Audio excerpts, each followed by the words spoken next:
వాడితోనే చాలా బాధపడ్డానండి. మా నాన్నగారు పోయాక మేము చాలా ఎవరో మాకు రాజుగారు వచ్చి పిఠాపురాంచి హైదరాబాద్ నుంచి ఓ పెద్ద డాబా కట్టించారండి. పున్నానికి మేము పెద్ద సంతానం పెడతామండి. మా ఇల్లు సుఖశాంతంలో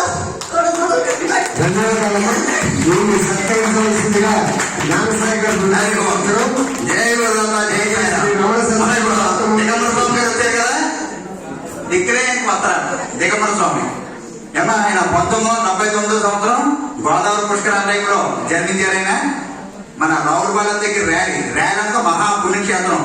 మన దత్తాత్రేయుడు యొక్క తల్లిదండ్రులు అత్రి మహాముని అంశీమాత ఉండేటువంటి ఆత్రేయపురం కోతరేకులపురం ఉంటాయి కదా, అదే అత్రిపురం, అదే ఆత్రేయపురం.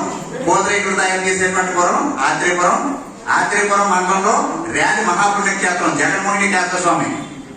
అది రాక్షసులకి దేవతలకి ఆ యొక్క వైకుంఠంలో ఉన్నటువంటి శ్రీమన్నారాయణమూర్తి జగన్మోహిని అవతారం దేవతలకి రాక్షసులకి అమృతాన్ని పంచింది అక్కడే ర్యాలీ మహాపుణ్యక్షేత్రం. అక్కడ అవధూత దిగంబర స్వామి జన్మించారు. ఆయన కురుడు పోసింది వేదరాజు సుబ్రహ్మణ్యం గారు, అంటే మా బాబాయ్ గారు ఉంటారు. అనపర్తి కంటాక్టర్ గారు ఫ్రెండ్. ఆయన అనపర్తి కంటాక్టర్ గారు కోటీశ్వరుడు అయిపోయాడు.